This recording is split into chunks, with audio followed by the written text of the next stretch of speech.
આપવાનું મારી ચેનલ પર. તો આપણે જોઈએ એમાં આ છે SPCCનું પેપર, બરાબર. ઓકે, તો અહીં આપેલું છે કે બેંકમાં લોકર સુવિધા મેળવવા અંગે લખાતા અને પત્રને કેવા પ્રકારનો પત્ર કહી શકાય? તો વિનંતી પત્ર, બરાબર. મોટા શહેરમાં પાણી પુરવઠો પૂરતા પ્રમાણમાં મેળવવા કઈ સંસ્થા માટે પત્રવ્યવહાર કરવો પડે? તો મહાનગરપાલિકા, બરાબર. નિયુક્તિ પત્રના અંતમાં શું પાઠવવામાં આવે છે? તો શુભેચ્છા. નેક્સ્ટ, વિડીયો કોન્ફરન્સિંગ માહિતી સંચારની કેવી પ્રક્રિયા છે? તો દ્વિમાર્ગી, બરાબર.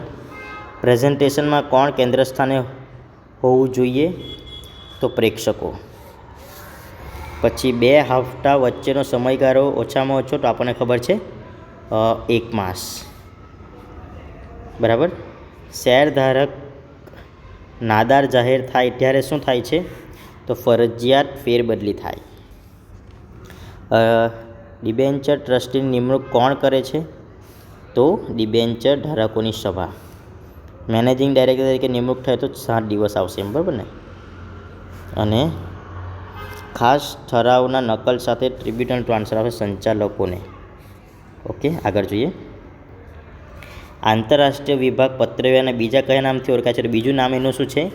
સંસ્થાગત પત્રવ્યવહાર. સંસ્થાગત પત્રવ્યવહાર. પછી અપાર રક્ષકના કારણે કર્મચારીના પગાર સત્તામાં શું ફેરફાર થાય છે? તો એમાં મિત્રો ફેરફાર થતો નથી, પણ શું થાય છે? તો ઘટાડો થાય છે. ઘટાડો થાય છે.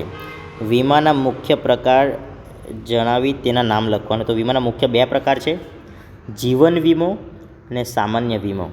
જીવન વીમો અને સામાન્ય વીમો. ECSનું પૂરું નામ એટલે શું થાય? તો electronic clearing service. Electronic clearing service. વચગાળાનું ડિવિડન્ડ એટલે શું? તો વચગાળાનું ડિવિડન્ડ એટલે 6 માસના અંતે આપવામાં આવતા ડિવિડન્ડને કહેવાય છે. અદાલત વાલી કે ટ્રસ્ટીની નિમણૂક ક્યારે કરે છે?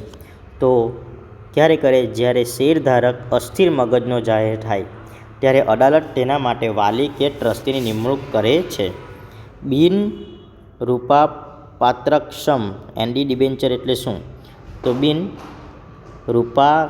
રૂપાંતરક્ષમ ડિબેન્ચર એટલે તે ડિબેન્ચરનું ઇક્વિટી શેરમાં રૂપાંતર ન થાય શકતું હોય તો તેવા ડિબેન્ચરને કહેવાય.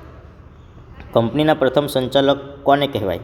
તો જ્યારે પ્રથમ સંચાલકોની નિમણૂક માટે કંપનીના નિયમન પત્રમાં જોગવાઈ કરેલ ન હોય તો કંપનીના આવેદનમાં સહી કરનાર વ્યક્તિને કંપનીના પ્રથમ સંચાલક કહી શકાય છે.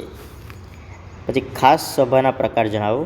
તો ખાસ સભાના પ્રકાર છે A વર્ગ સભા, B લેણદારની સભા અને C કંપનીના વિસર્જનની સભા. કંપનીમાં વહીવટ કરવો ક્યારે શક્ય બને છે? તો કંપનીના માળાગાંઠ મતભેદ કુસંપ હોય ત્યારે એનું વિસર્જન કરવું પડે છે, ભાઈ અશક્ય બને છે, બરાબર ને. નેક્સ્ટ આપણે આ બધું જે મિત્રો આજે બધા જ 2 માર્કના પ્રશ્નો છે, બધા ઇમ્પોર્ટન્ટ પ્રશ્નો છે, તમે જોઈ શકો છો, બરાબર. ઓકે, આ વિભાગ ડીમાં જે 3 માર્ક્સના પૂછાઈ શકે છે તેવા બધા પ્રશ્નો છે. ઓકે, નેક્સ્ટ જોઈએ વિભાગ ઈ.